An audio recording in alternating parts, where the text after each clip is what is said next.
Welcome to Laid Off and Looking. It's a podcast where friends and journalists, Jenna and Dom, we're looking to create a community for anyone who's been laid off, especially journalists, and also analyzing this wildly changing media landscape. Okay, Dom, we did it. Jenna, we did it. Okay. All right. So first of all, I think, full transparency here. This is totally a whim of a project that you and I were just like, hey, what if we recorded our phone call for the entire world to listen to? So just so that people know, here's what we're thinking of what we're doing in theory.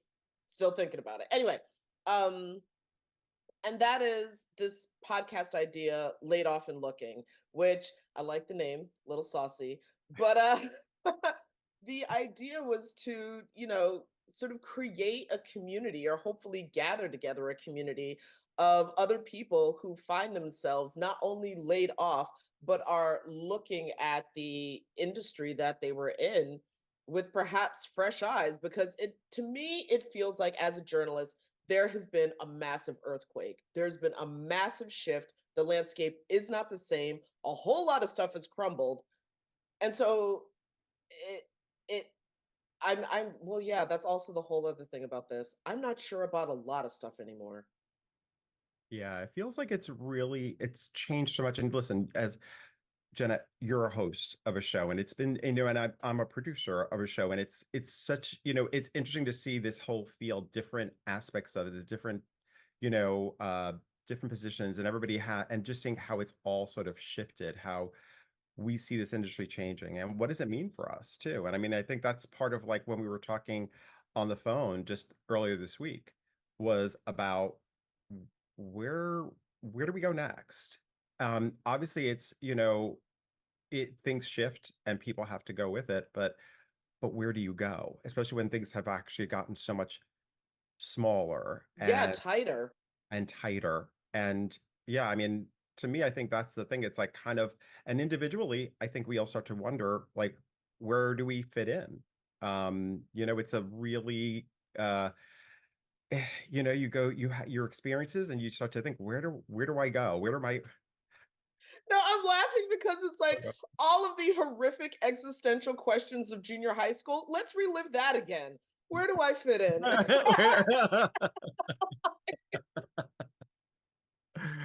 Again.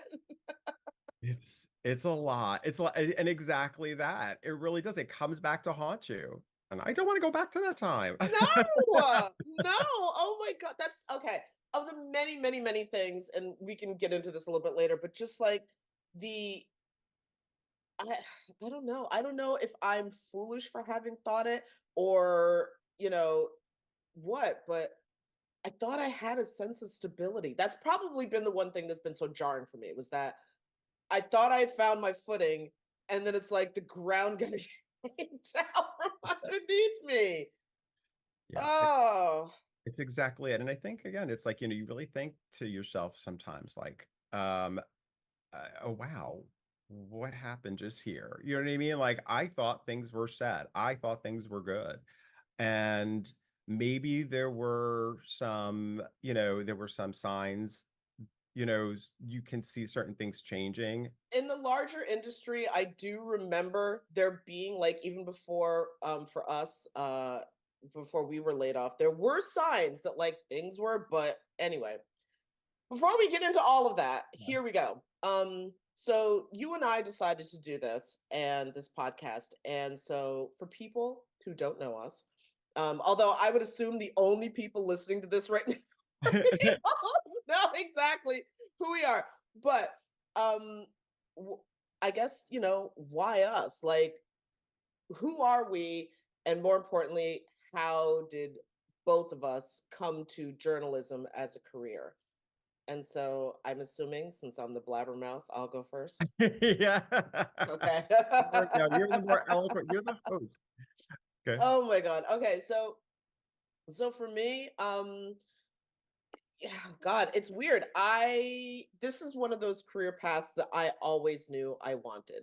Um, I was the kid who would watch the nightly news with my parents and, watch the anchors and the reporters and not only want to do that, but think like, oh no, I could totally do that. Um, when I can't remember exactly when, but when I first discovered Gwen Ifill, um, she was definitely one of the people, and she was one of those like, if you see her, you can be her. Mhm. Not that there weren't other Black women anchors who I had seen. I mean, there were sort of a smattering in the 80s, but there was something about Gwen Ifill that really like clicked in my head that I was like, oh no, I can totally do this. Um, Although she was also incredibly formidable and impressive because obviously she knew what she was doing. So there was a lot for me to learn to get to that place. But there was no doubt in my, oh no, I can absolutely do this. Um, and so, yeah, so whenever I tell my career story, I always try to lead with transparency.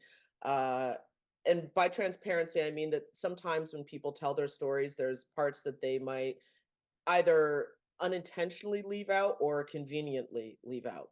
So, my first job came at a commercial radio station in New York City. And yeah, starting your career in New York, maybe not wise, but I watched a lot of Nick at Night as a kid. I was just like, you just have to want it, right?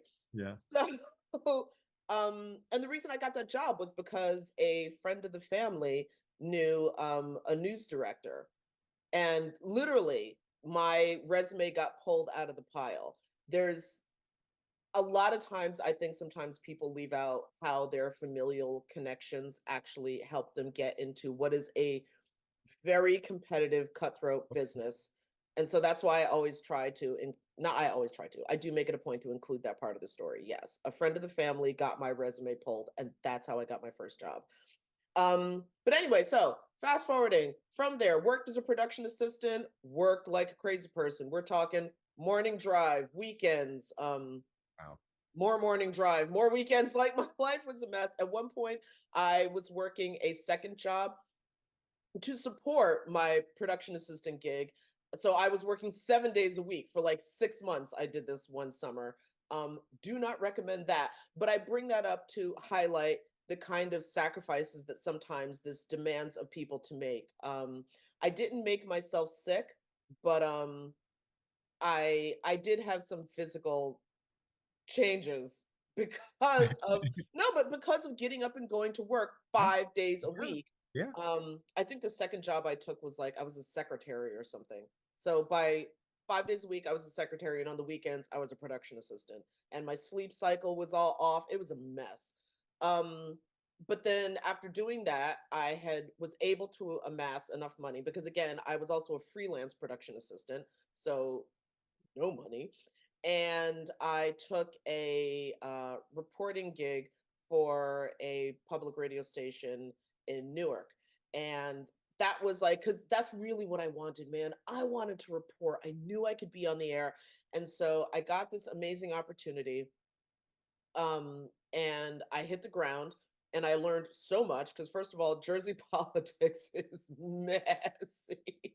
As I've learned from covering it. Yes. Exactly. And I got there during the Sharp James years. So it was just a hot mess.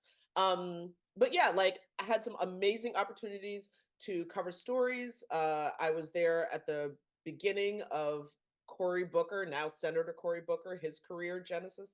For that.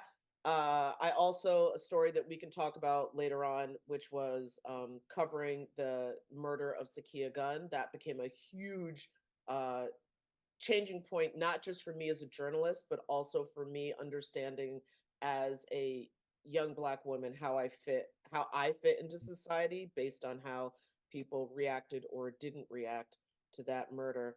Um, and then, but I was still freelancing because freelancing is the order of the day. So had to go back across the river to the New York public radio station to be a production assistant, but again, not a production assistant, excuse me, an associate producer. Um, and that again was a huge learning curve. I learned how to work with the clock, how to do clock math, all that other stuff, because that's super important for live broadcasting. How do you break in? How do you come out? How do you make it sound seamless? You know, writing copy on the fly, all of this other stuff that I did producing. And then after several years of that, really still wanted to be back in the air again. And so I left that job, bounced around for a hot minute, and then ended up at a PBS station in Albany, which is where I got to cover not just New York State politics, which again, messy, but also New York State, which was also really, really great because that was really, I think, where I really got a chance to like hone my reporting skills of going out and meeting with people from walks of life that couldn't have been more different from mine, and yet still understanding how to find a space and a way to connect with them to tell stories. And then after doing that for a few years, I got picked up the PBS station in New York, and then I ended up there, and then our show ended, and now I'm here talking to you, wondering what do I do with my life now? It's kind of a long story. That's my whole Oh, resume. oh, please. Yeah, so um it's I mean, I hope people understand right now, like you are on-air talent and you are amazing, and I feel so comfortable talking with you. I working on the other end of this side of the other end of this being a producing the production side. This is new for me. So that's why I'm trying to this is all new for me jumping in wise too of being able to talk and getting Yes. well, I'm a little it's a little nerve-wracking. It's so funny when we talk on the phone, it's so easy. And then you get in here, it's like, oh, I've got to talk and I have to try to sound like I know what I'm talking about. But But you do. That's the thing, is that you do know what you're talking about. I do. I know. And it's just it's always nerve-wracking when you're when this other side when you're actually are put on the spot with things. But I mean, giving a little bit of background, I guess, for myself. So I born and raised in Brooklyn, New York, and I yeah, I always knew I wanted to be involved in the media industry. As a young kid, I loved movies. I loved television. And I was obsessed with, I mean, I remember like torturing my siblings. I have an older brother and older sister. I tortured them to take me to the movies. I used to, and always the inappropriate ones too. This is back in, the 80s and 90s. And it's just like, well, 80s when they were, but it's like, yes, I was always the kid who's like, I want to go see the rated R movie. So, I mean, I just loved media. And then I think was it, is when I went to college is when I studied media studies and I and I mean I had a degree in media studies and also a degree in sociology. So I did a double major. And then when I graduated, I really didn't know what I wanted to do. I interned at NBC News in the publicity department, and um, I I have to say, like I did like the energy. I was there, and I loved the energy of what doing live broadcasts, and but it felt like I just didn't know what I wanted to do, and so I ended up graduating and didn't do anything for a few months. And then I just decided I was like, I have to do something. And I didn't know what it was. And I ended up just reaching out to talk shows. I was reaching out to a lot of different companies, and one was talk shows. So I got a job and I interned at a talk show. And then from there, I turned out like I wasn't supposed to be actually hired as an intern because I had graduated college already. And I guess insurance wise, they weren't allowed to do that, but they liked me, so they kept me on. They hired me as I worked in the audience department. Then I was promoted to production assistant and then AP and producer. And I think I was there about 5 years. And then from that point, I was like, yeah, I had enough of talk shows. It's a really difficult industry. It's a lot of respect for the people who work there because it's a 7 day a week, 24-hour a day kind of business. At least that was. And then I moved there. A friend of mine reached out after I left there, and I went to cable news, which was feels like everything was always to me like 7 days, 24 hours. And it was just like a nonstop of that. And I was like, this is a lot. Um, and then I had a moment where I was having to take care. Actually took a leave of absence from my job to take care of my mom who had pancreatic cancer at the time. And when I went back to work after she passed away, I went back to work and it was a lot. You know, that kind of schedule is grueling. And as a producer it was just a lot. So I took a break and I kind of just ended up uh, moving around a little bit, just freelancing until I was hired at with the show you and I worked at PBS. And it was like, it was, uh, I have to say, it was a great experience. I started out as a senior booker producer because at that time there wasn't anything else, there, and I just worked up till I left as a co-EP of the show. And I really loved what we did, Jenna. And I loved the work that we were doing. I love the fact that we developed relationships within our community for our show here in New York City. And, we covered breaking stories locally, we covered breaking stories nationally. And I think the thing that for me that was so different when you're working for a nonprofit organization like we were was the fact that you really were able to be there for the community, and you were able to sort of just tell a story without feeling like you had to sell something. And that was a great feeling of like we could tell the truth that where we're at. And I loved that. And so, but yeah, and then afterwards it all changed one day. Yeah, well, I mean, just to quickly say, that's one of the things that sometimes I don't think people get about those of us who have worked in public media. Because listen, you don't like nobody comes to public media. This is not where you ball out. You're not gonna get like crazy paychecks. We take less money or whatever, but I really think it's the chance to be able to do the kind of work that you get to do that keeps a lot of people in it. Even though, again, sometimes it can be really hard to stay. Yes.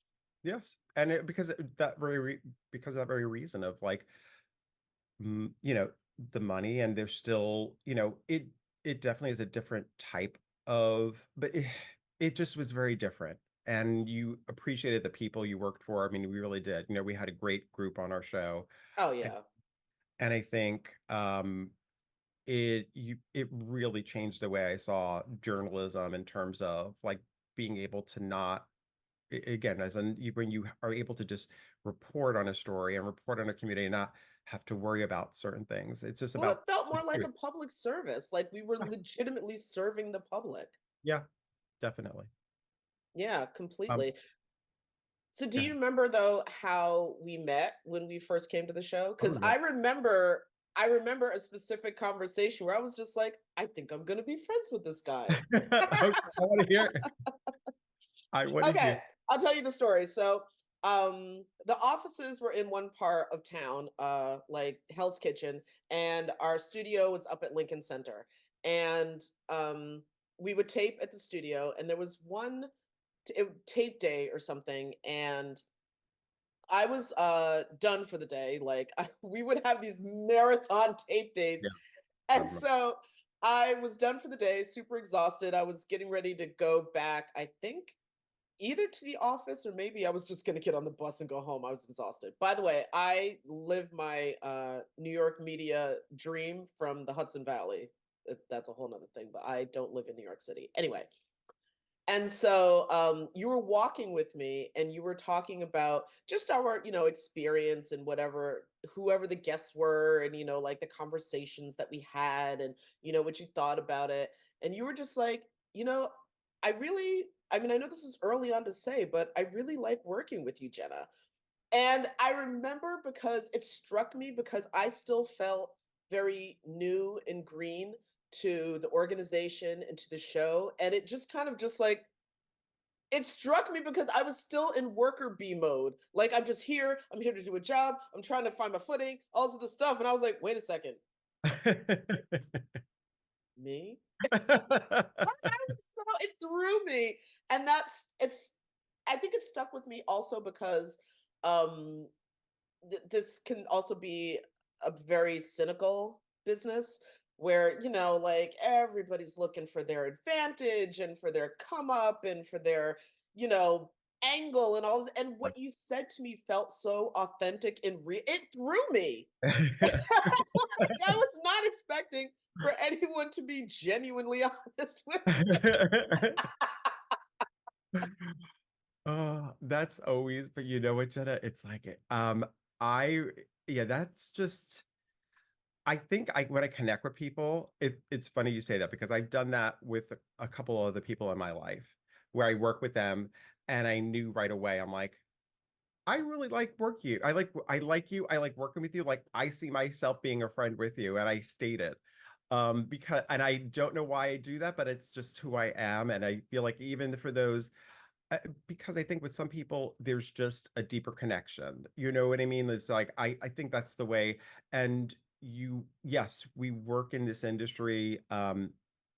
Just like but you see, here's I think you're very similar to me in this way that we just know how to be who we are. We're sometimes that can get us in trouble in some ways, but I think we're just very real. And you know, that's why I remember you coming in because you used to go directly to sometimes directly to the Lincoln Center studio. And I remember you'd walk in and it would be like almost like minutes before you supposed to start taking because you were doing it, but It that's was not my fault. It was I the know. Holland Tunnel no, the Lincoln Tunnel Helix. But it's also because Maintain. but you were also doing another job though. I mean, that's the thing too. You were Yeah. working in Albany too. Yeah. So it was a lot. And I remember just like you being able to like manage both jobs and being in awe of the fact that you could come in and look at something and yes, you did your prep and you were there, but it's like to kind of still be able to just like fit in at ease and still then do the interview. And even though there was you just minutes ago were getting makeup and running in the chair and you made it work. Um, I, it's yeah. So I mean, to me, I I always just had that connection with you in the sense of like we just always like I don't know, we always were very honest and very it just always felt from the very beginning like it was just very familiar to me. I had a friend of mine who I did the same thing. I was when I was working the talk show, she was we were just talking. I must have known her for a couple days, and I remember the first thing I think I told her like after a couple days, I'm like, by the way, I'm gay and we're gonna be friends. And she was like, okay. Because I loved her because she made me feel very comfortable being at that point I had come out much later in my life. So I was just Mhm. very she was someone who made me feel very like I wasn't being judged. And Mhm. I was and I was coming out at whatever you come out, it's always scary initially, especially come out to people who, you it just can throw you in it. I don't know. For me, I had faith in her with that, where I felt protected and I felt safe. And I think I do that with people who make me feel that way, and you were one of those people who I just felt very like this is somebody who I know has like I trust her. And I think that, for me, I thought there was a time, this is where I really felt our relationship, even though we were close and getting to know each other, but to me, it was when we traveled to cover a story upstate. Oh, that we Dom, we could do a whole episode about that story. And That I don't want to give was too much away because I feel I like know, but it was so much okay, yeah. We have to do a whole episode about that because I'm that not was going to, such a great but I mean, experience. I think to me, the fact that we had that was a gift, being able to have a luxury of going. We were very appreciative of it all, of being able to travel upstate New York and cover a story for a couple of days. But the fact that, staying in a hotel and covering it and being able to like, it was just like that took our relationship. And actually, one of our coworkers, Steve Thompson, too, who was part of that little journey, it was amazing to be part of that and to really feel like it bonded us so much. So I mean, that's where it was like then that's where everything was like, okay, we're all out there. And and I think, yeah, it kept on building until, through today, Yeah. Well, even after we were laid off. well, speaking of laid off, so for us, at least, and I don't want to speak for you, but I would say that it seemed to happen very suddenly. And by suddenly, I'll just say this. we had like stuff scheduled like for either later that day or the next day, and it all just ended. And so, but afterwards, what I don't know, I looking back now, um, several things were in play. One, obviously, shock.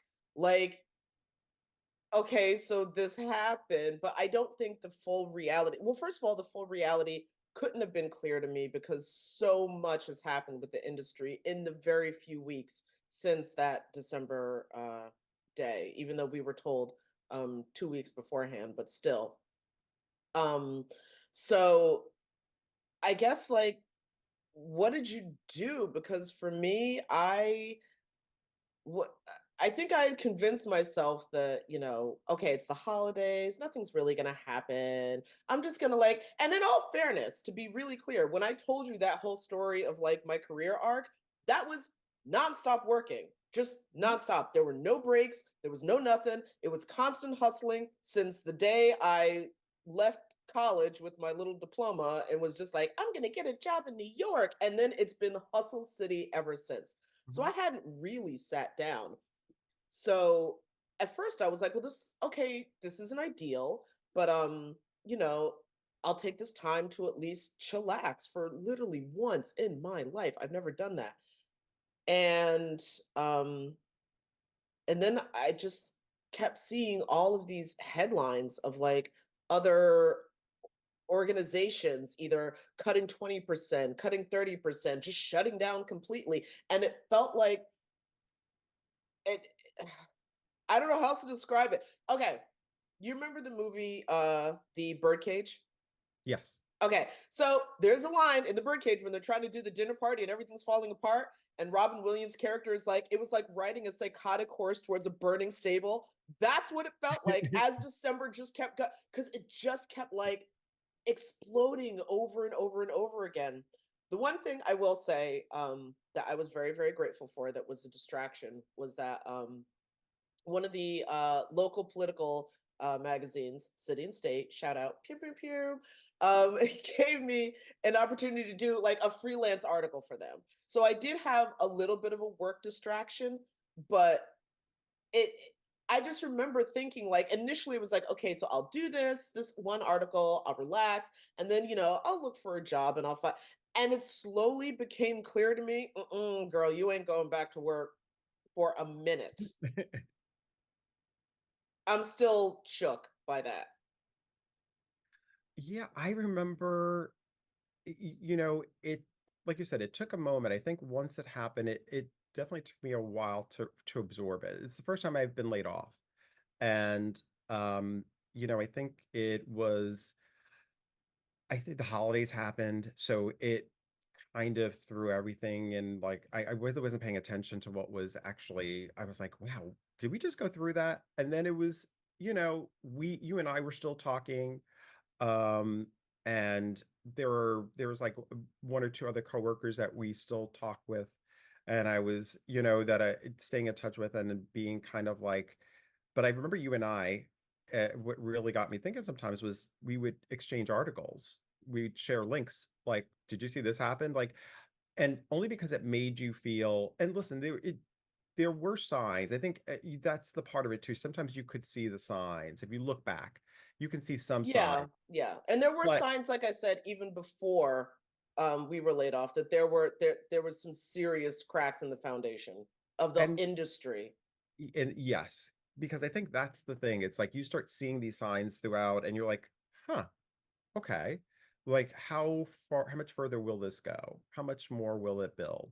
And I think just watching it over the past few months, you're seeing this thing like it's gotten bigger and bigger. And, I think that's where it changes how you see it right now. Because I think after a while, it started hitting me like, wow, what is this? What's happening right now? And I get it, but at the same point, it has an impact on where do you see yourself in this industry and how it's changing.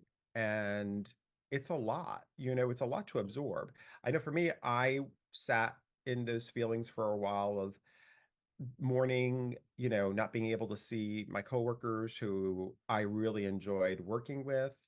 Um, yes, you go through good times and bad times with just like anything, but we really did have a good team and we had a great time with each other. We put out great work. Um, and you miss that, you miss the camaraderie of being at people who are working together to put out some good in the world. And doing that kind of work means something to a lot of us. So I think it isn't just losing yes, it was losing a job, but I think also for me in a way it was losing a little bit of that. Sometimes you feel losing a little bit of a voice that you've been putting out there. You feel you've been doing something good for, hearing different opinions and talking about topics that we ordinarily, people weren't always talking Mhm. about. Things become so divisive and so divided, and this side and that side. And I always felt like we were trying to find a middle ground together. I missed right there. That was also something I was kind of mourning was, oh, that's kind of sad. And then, like I said, it's missing the people you work with too.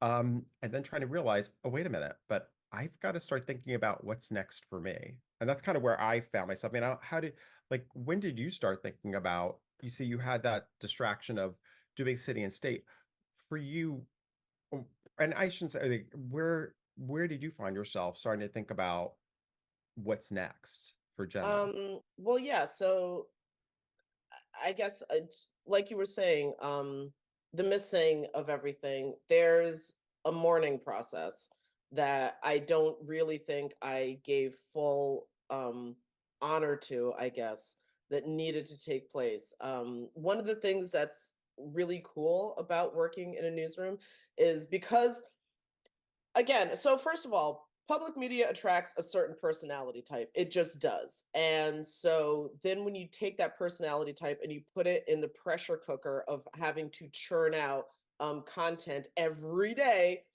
um, you find people that you just really genuinely gel with. And I don't know, it's not like working in an office. I mean, it kind of is, but it's a different kind of connection that you make with people. And so, um, and in total, when you include like my freelancing years from when I was working at the Albany station and working at the New York City station, and then just working for the New York City station full time, that was 9 years of my life, which was the longest I had ever held a job. Um, which again, I have to remind myself is not because of me, just market forces, blah, blah, blah. So And yeah, we worked together for 8 years. I guess that's something, yeah. we worked with each other almost every day for 8 years. Yeah. So that's a lot. And, there's still a part of me that's super sad that there's people who I'm likely not going to work with again for a myriad of reasons. Some of them, are either going to choose different paths or, you know, we may not, depending on where I land or whatever. Like it just, oh God, it's just really super sad.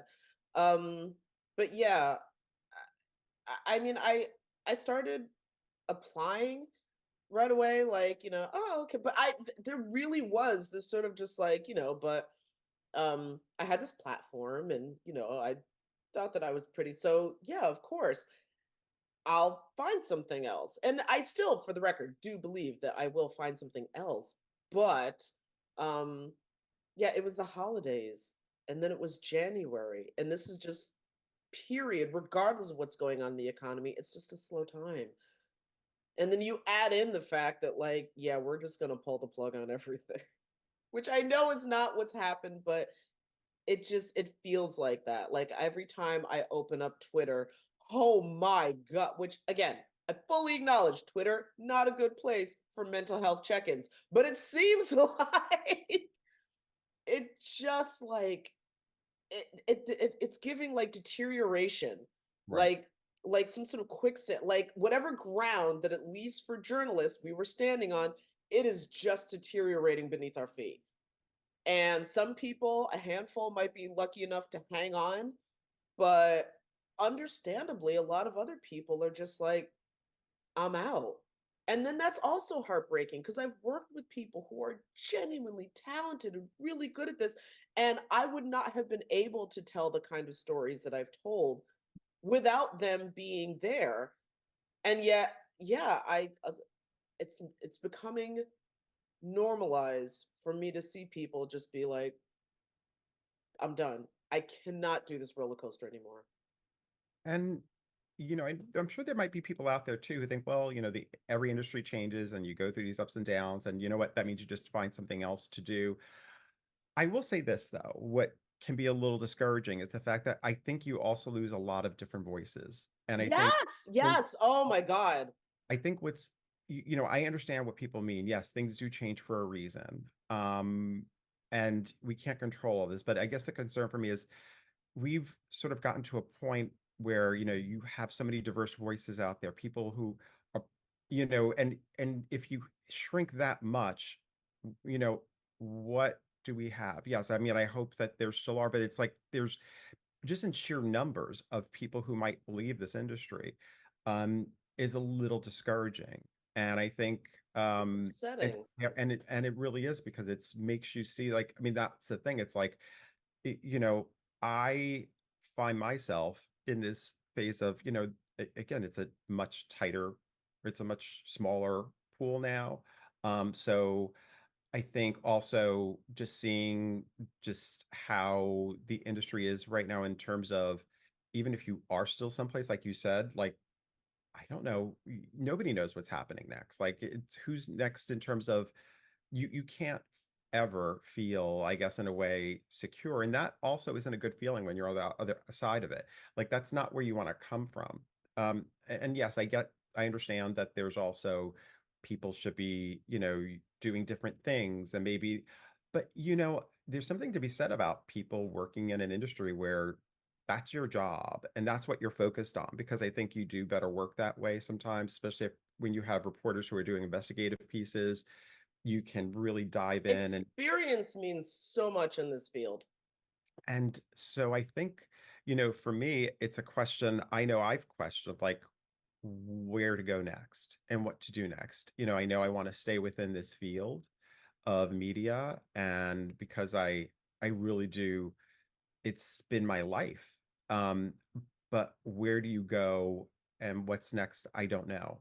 Because it's just like you don't want to just do anything. I think some of us who've been, again, really, I say lucky enough to work where we worked, where it's like putting out, really good reporting, and it just starts to make you think like I still want to be part of that.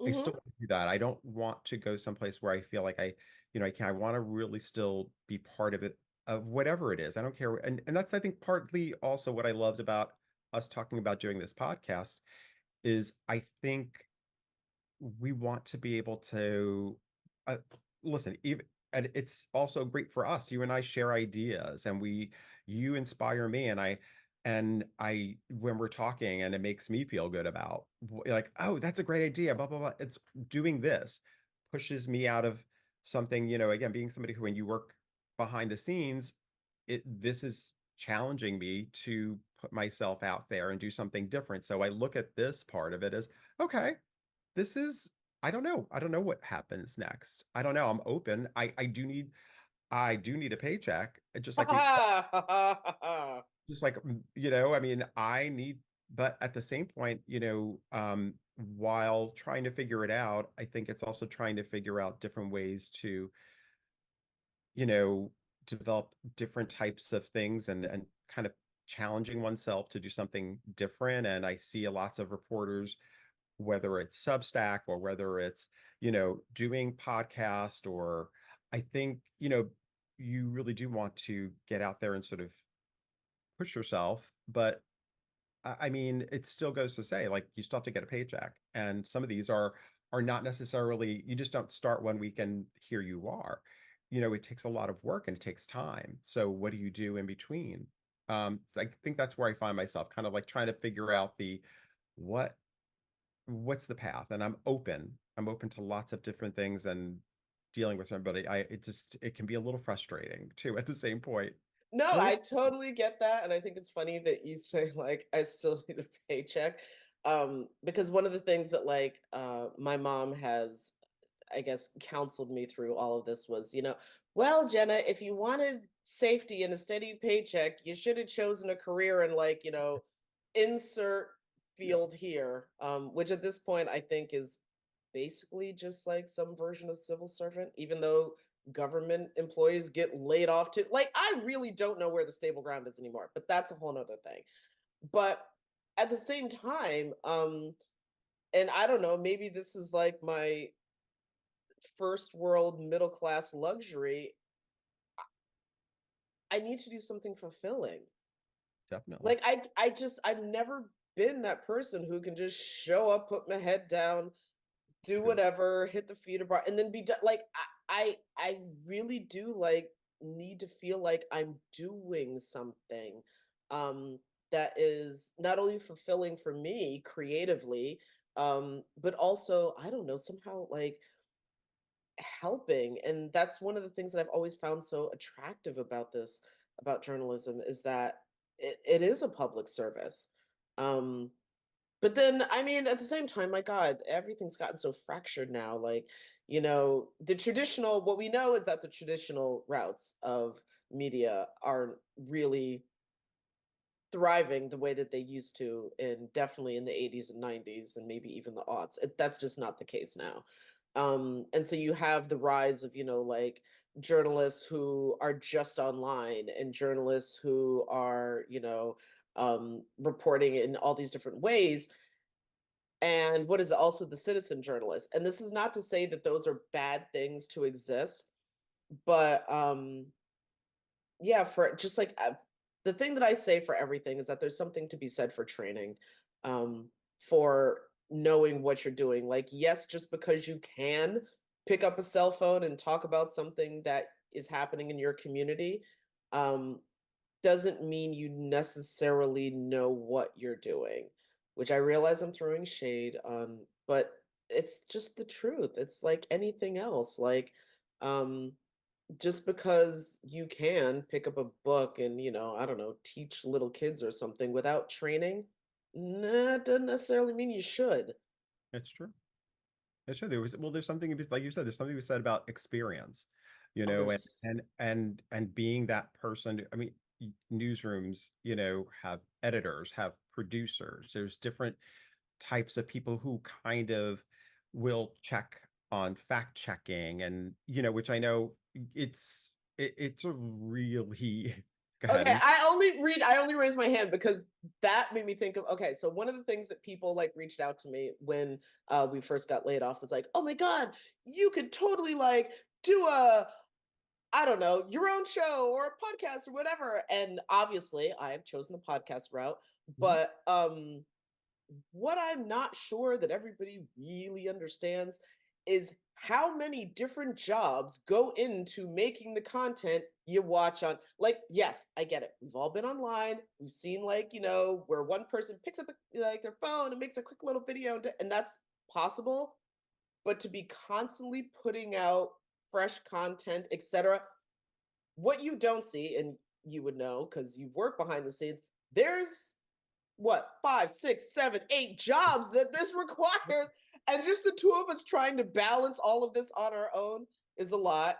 And I do think that a subsequent show that we do, should be talking about the rise of the everything person. Yeah.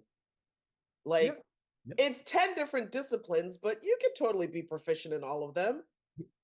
I go back to, there's always going to be something that you sacrifice when you do that much. You sacrifice on something, whether it's and I understand we're in a different time Right.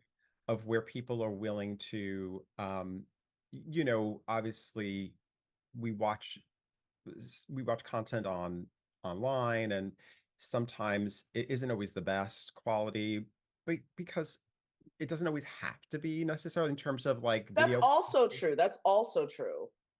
And I think makes you feel different in a way. It's like, it's okay. Listen, sometimes I watch a conversation. I I heard some really good discussion, and it's like, wow, that was amazing. That was so interesting. It didn't have to be, broadcast quality per se. And I think that it can be very forgiving in some ways, but I do think the place that I get a little nervous about is when you're talking about the actual material going out there, misinformation, just which is silly. real in this landscape now.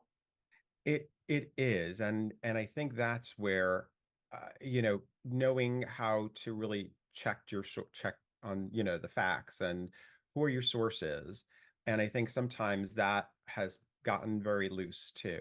And I think there are a lot of people out there again who've lost their jobs who this is their livelihood. This with you know a- they've been doing this for like their lifetime, and all of a sudden it's like you know even if you are really good at what you do, but now all of a sudden you are one person and you don't have a lot of people behind you, and what happens to that? What happens to that content? Or I think a lot of times the quality suffers, and because you just don't have the people out there. So again, I got it. There's you're not going to be able to change that much of it, but in terms of the companies that are doing the layoffs, like there's only so much you can actually change. But I guess right now where we've come to is what do we do from here? Like where do we go? And how do we still produce quality work and good work and make a living? And Hmm. yeah, Do you feel like you have any unfinished business with it? with me being laid off, No, with unfinished business. no, there's nothing but unfinished business being laid That's, off. that's Um, finished. literally nothing but a giant pile of in fact, that's why this camera angle is set this way because the floor is full of unfinished business. No, I mean in terms of I I guess for me, and I've said this before, I don't feel at all ready to leave journalism and to leave broadcast journalism because that's where I built my career as a former EP that we had. And big shout out to Dave Brown. Um, was just like, "Do you still have red light fever?" And I was like, "Yes, yes, I do still have red light fever. I'm not ready to be done." There still feels like there's unfinished business. Like oh God, I have to find out who actually said this because I know it's not the reality star who we all think it is. But I just have a hard time believing that I've come this far just to come this far. Does that make sense? It does. It does. Okay. So yeah, understanding your question now, I now that it finally sunk in, 'cause I'm like my coffee didn't hit. I think I don't know. I mean, I know again, I know I want to stay within this field. I know I want to stay within the field of media. And I think listen, I've always loved podcasts. I mean, I'm a podcast junkie. I've listened for years. There are shows that I've always listened to. This is going back when it used to be posted on Apple, and it was just like you'd pay per episode to hear certain podcasts back then. I love them. I also and I love doing what we were doing.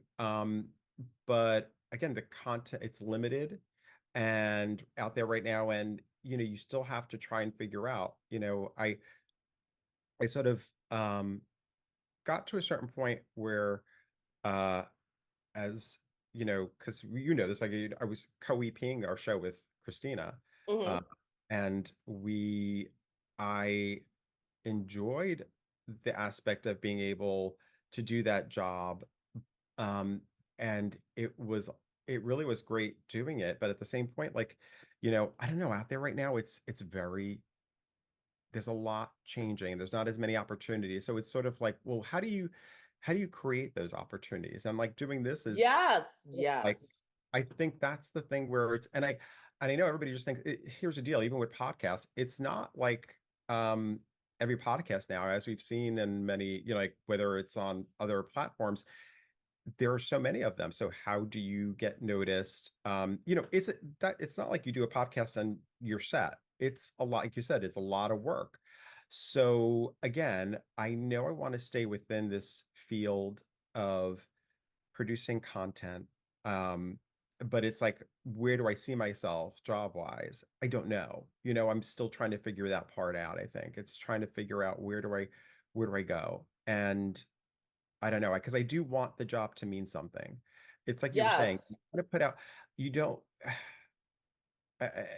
everybody has a different, we've been in the industry for a while and you feel like I want it to mean something. I want the content to mean something for somebody. And that's part of this thing. It's by doing this, by us having this discussion and having this kind of, I think doing this podcast is trying to talk to people. I think we felt like we're not the only ones who must feel this way.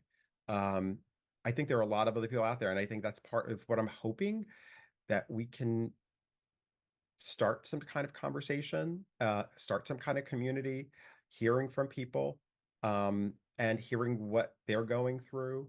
Because I mean, again, this is like just us first time kind of just, being real and putting out there. And I think I told you even before you went on, like, how real do I get? Because it can be a little overwhelming to be, you put Well, your, this also, I mean, this whole situation is so emotionally charged yeah. that, like there's, I mean, yes, there's the financial emotions, but there's also like you can't do this work without putting yourself into it. And so being cut off from your ability to do this kind of work is going to bring up like it's just really emotionally charged. And I think like but I do think I want to stay in it.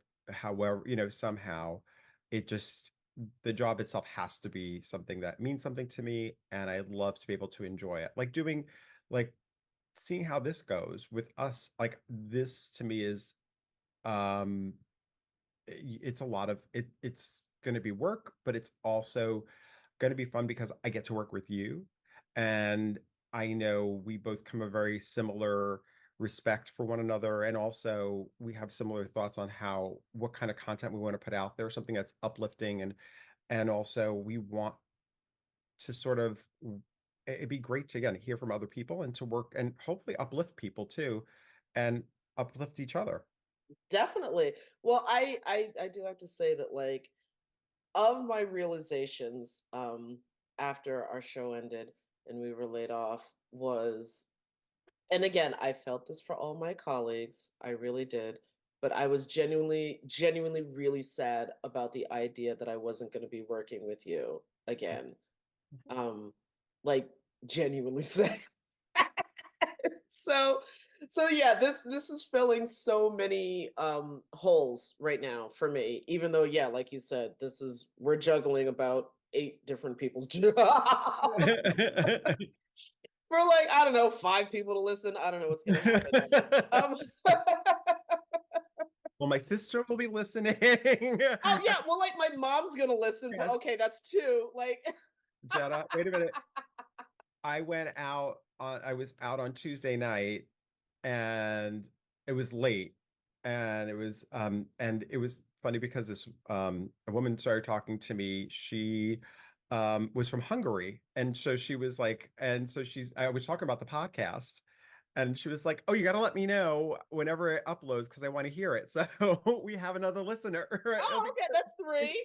international, international. Three. Watch out! Oh my Watch out god, for that's so sad. internationally now. But Well, okay, so speaking of us, or at least I'm a little rusty. When we were recording the show, I was, in addition to conducting the interviews, I was also responsible for keeping it to time. yes. But yeah, we sat down, started talking, totally did not set a timer. So I'm guessing that we're at an hour-ish. I don't really know. But that's what we're going to be shooting for, is about an hour-ish conversation, give or take passion. There might be some tears, some hysterical laughing. We'll see what happens. But so I want to encourage everybody, if you haven't, we're probably going to share this via SoundCloud. So you can find us on SoundCloud. Please subscribe. We're going to try to get this community and this conversation within especially the journalist media community off the ground. So please follow us at SoundCloud. We also set up an email address, which what did I create? I'm gonna I'm gonna be looking Okay. on. I'm looking at it. I'm gonna look on this right now. It's the um okay. Laid off and looking pod at gmail.com.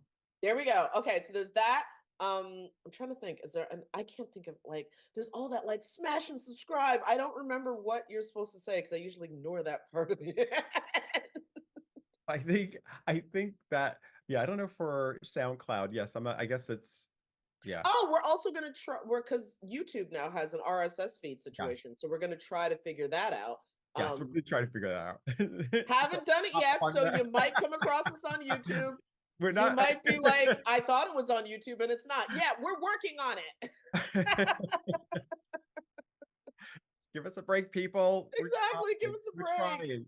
Oh my god. But so also, so just so you know, next week, Dom and I are going to talk about the thing that is currently giving me unbelievable heartburn and agita, and that is my brand. Because I've spoken to a few people, and I'm starting to get the impression that if I want another job, I can't just be a competent individual. I have to be a brand with, like, a thought leader and an influencer. And what?